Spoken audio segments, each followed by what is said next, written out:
പ്രധാനമന്ത്രി ക്രിസ്മസ് ദിനത്തിൽ ക്രിസ്ത്യൻ ദേവാലയങ്ങളിലേക്ക് കുർബാന കൂടാൻ കേക്കുമായി വരുമ്പോൾ അദ്ദേഹത്തിന്റെ അനുചരന്മാർ ഈ ദേവാലയങ്ങളുടെ പുറത്ത് ക്രിസ്ത്യൻ വിശ്വാസികൾക്ക് നേരെ തോക്കും വടിയുമായി ഇറങ്ങുകയാണ്. പ്രധാനമന്ത്രിയുടെ കയ്യിൽ കേക്കാണെങ്കിൽ അദ്ദേഹത്തിന്റെ അനുചരന്മാരുടെ കയ്യിൽ തോക്കാണുള്ളത്. നോക്കൂ, ഇപ്പോ BHPയുടെ നേതാവ് പറഞ്ഞു ഒറ്റപ്പെട്ട സംഭവങ്ങൾ എന്ന്. ഏതാണ് സാർ ഒറ്റപ്പെട്ട സംഭവങ്ങൾ? അങ്ങ് കാശ്മീരം തൊട്ട് ഇങ്ങ് കന്യാകുമാരി വരെ, നമ്മുടെ പാലക്കാട് വാളയാർ ബോർഡർ വരെ എല്ലായിടത്തും ക്രിസ്തുമസ് ആഘോഷങ്ങൾക്ക് നേരെ, കാരൽ സംഘങ്ങൾക്ക് നേരെ, ക്രിസ്തുമസ് പരിപാടികൾക്ക് നേരെ വടിയും കുന്തവുമായി ഇറങ്ങി പുറപ്പെട്ടിരിക്കുകയാണ് ഈ സംഘപരിവാരം. അവിടെ ചിലർക്ക് അവരുടെ പേര് വാനരസേന എന്നായിരിക്കും, ചിലർക്ക് മങ്കി സേന എന്നായിരിക്കും, ചിലർക്ക് മറ്റേതെങ്കിലും സേന എന്നായിരിക്കും, ചിലപ്പോൾ ഡിങ്കൻ സേന എന്ന് പേരിട്ടിട്ടും ഇവന്മാർ തല്ലാൻ ഇറങ്ങി പുറപ്പെടും. ആത്യന്തികമായി ഇവന്മാരുടെ എല്ലാം റൂട്ട് അത് RSS ആണ്.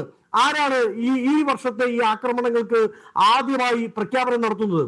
അത് RSSന്റെ സർസംഘചാലക് തന്നെയാണ് കേട്ടോ. അദ്ദേഹം വളരെ കൃത്യമായി പറഞ്ഞു ഇതൊരു ഹിന്ദു രാഷ്ട്രമാണെന്നും ആ ഹിന്ദു രാഷ്ട്രത്തിന് ഭരണഘടനയുടെ ഒരു മേമ്പടിയുടെ ആവശ്യമൊന്നുമില്ല, ഞങ്ങൾക്ക് അതിന്റെ സാങ്ഷന്റെ ആവശ്യമൊന്നുമില്ല.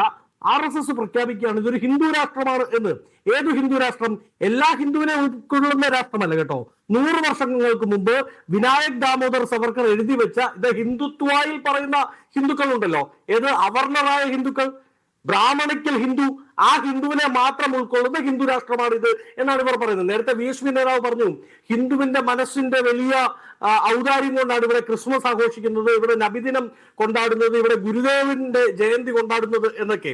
അത് വളരെ തെറ്റാണ്. നോക്കൂ, നിങ്ങൾ ഇന്ന് ക്രിസ്ത്യാനികളെ തല്ലും, നാളെ മുസ്ലിങ്ങളെ തല്ലും, നാളെ കഴിഞ്ഞ് ഇവിടെ വിദേശ ശക്തികളായിട്ട് വരുന്നു എന്ന് നിങ്ങൾ അവകാശപ്പെടുന്ന ഇടതുപക്ഷം, ഈ CPM അല്ല കേട്ടോ, CPM-നെ ഇടതുപക്ഷമായിട്ടൊന്നും കൂടാൻ പറ്റില്ല, ഇടതുപക്ഷ ആശയങ്ങൾ പ്രചരിപ്പിക്കുന്ന രാഷ്ട്രീയ പാർട്ടികളെ നിങ്ങൾ തള്ളും. നാളെ ഇവിടെ ഹിന്ദുക്കൾ മാത്രമായി മാറുന്ന സമയത്ത് നിങ്ങൾ ഉണ്ടാവും? നിങ്ങൾക്ക് ബ്രാഹ്മണിക്കൽ ഹിന്ദുവിനെ വേണമെന്ന് പറയും. അപ്പൊ താഴെയുള്ള ഹിന്ദുക്കളെ, അതിന്റെ താഴെ ഹൈറാർക്കിയിൽ നിൽക്കുന്ന ഹിന്ദുക്കളെ നിങ്ങൾ ശത്രുപക്ഷത്ത് നിർത്തും. കാരണം എല്ലാ കാലത്തും ഈ ഏകാധിപത്യത്തിന്, ഈ ഫാസിസത്തിന് ദിവ്യക്ക് കൃത്യമായി അറിയാമല്ലോ, ഒരു ശത്രുപക്ഷത്ത് ഒരാൾ ഉണ്ടാവണം. ഒരു ശത്രുവിനെ ചൂണ്ടിക്കാണിച്ച് ആ ശത്രുവിനെതിരായി ആശയം പ്രചരിപ്പിച്ചാൽ മാത്രമേ ഈ ഫാസിസ്റ്റ് ആശയങ്ങൾ എല്ലാ കാലത്തും വിജയിക്കാറുള്ളൂ, വേരോട്ടം കിട്ടാറുള്ളൂ. അങ്ങനെയായിരുന്നു സ്റ്റാലിൻ, അങ്ങനെയായിരുന്നു ഈ നമ്മൾ കണ്ട ലോകരാജ്യങ്ങളിലെ എല്ലാ ഫാസിസ്റ്റുകളും. ശത്രുപക്ഷത്ത് ഒരാളെ ചൂണ്ടി നിർത്തണം. ഇപ്പോൾ അവർക്ക് ശത്രുപക്ഷത്ത് നിർത്താനുള്ള മുസ്ലിങ്ങളും ക്രിസ്ത്യാനികളുമാണ്. നാളെ അവരില്ലാതായ എന്തുണ്ടാവും? ശത്രുവിനെ ചൂണ്ടിക്കാണിക്കാതെ ആ ഫാസിസത്തിന് വേരോട്ടം ഉണ്ടാവാതെ വരുമ്പോൾ താഴെക്കടയിലുള്ള ഹിന്ദുക്കളിലേക്ക് അവർ ആ ശത്രുപക്ഷത്തിന്റെ കുന്തമുന നീട്ടിവെക്കും.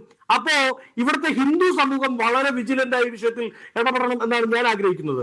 2, ആദ്യമായി അദ്ദേഹം പറഞ്ഞു, പിന്നീട് BJPയുടെ സംസ്ഥാന അധ്യക്ഷൻ നിങ്ങൾ കൊടുത്ത ബൈറ്റിൽ പറയാണ് ഏതാണ്ട് 100-150 കോടി ജനതയുള്ള ഈ രാജ്യത്ത് ആരെങ്കിലുമൊക്കെ എവിടെയെങ്കിലുമൊക്കെ എന്തെങ്കിലുമൊക്കെ നടത്തിയാൽ ഞങ്ങളുടെ പേരിലേക്ക് വെക്കാൻ പറ്റുമോ എന്ന് ഒഫീഷ്യലായ 2-3 സ്റ്റേറ്റ്മെന്റുകളും ഉണ്ട്. ഞാൻ പറയാം. ഒന്ന്, UP യോഗി ആദിത്യനാഥിന്റെ സർക്കാർ ഒരു സ്റ്റേറ്റ്മെന്റ് വിദ്യാഭ്യാസ വകുപ്പ് വഴി ഇറക്കുകയാണ്. എന്താണത്? ഈ തവണ ക്രിസ്മസ് ആഘോഷങ്ങൾ പാടില്ല. മാത്രമല്ല ക്രിസ്ത്യൻ വിശ്വാസികൾ അടക്കമുള്ള കുട്ടികൾ, ഏറ്റവും കൂടുതൽ ക്രിസ്ത്യൻ മാനേജ്മെന്റ് കൺട്രോൾ ചെയ്യുന്ന ക്രിസ്ത്യൻ സ്കൂളുകൾ ഇന്നേ ദിവസം ക്രിസ്തുമസ് ദിനത്തിൽ UPയിൽ തുറന്ന് പ്രവർത്തിക്കണം, ഇല്ലാത്തവർ അക്ഷം നേരിടണം. മാത്രമല്ല അവിടെ ക്രിസ്ത്യൻ വിശ്വാസികളായ കുട്ടികളായിരിക്കട്ടെ, അവർ കുർബാനയ്ക്ക് പോയില്ലെങ്കിലും കുഴപ്പമില്ല, കഴിഞ്ഞ വർഷം മുഴുവനും ക്ലാസ്സിൽ വന്നില്ലെങ്കിലും കുഴപ്പമില്ല, ഇന്നേ ദിവസം ക്ലാസ്സിൽ വരണം. വെറുതെ വന്നാൽ പോലെ സ്കൂൾ യൂണിഫോമിൽ തന്നെ വരണം. അങ്ങനെ വന്നിട്ട് എന്ത് ചെയ്യണം? അവർ ക്രിസ്തുദേവന്റെ ജനനത്തെ പറ്റി ചിന്തിക്കേണ്ട, അതിനേക്കാൾ വലിയൊരു ദേവനുണ്ട്. ആരാണത്? AB വാജ്പേയി. ആ വാജ്പേയിയുടെ ജന്മദിനമാണിന്ന്. അതുകൊണ്ട് അതിവിടെ കേരളത്തിലുമുണ്ട്. ലോക് ഭവൻ ജീവനക്കാർക്ക് ഇന്ന് അവധിയില്ല. വാജ്പേയി ജന്മദിനം ആഘോഷിക്കുകയായിരുന്നു അവരും.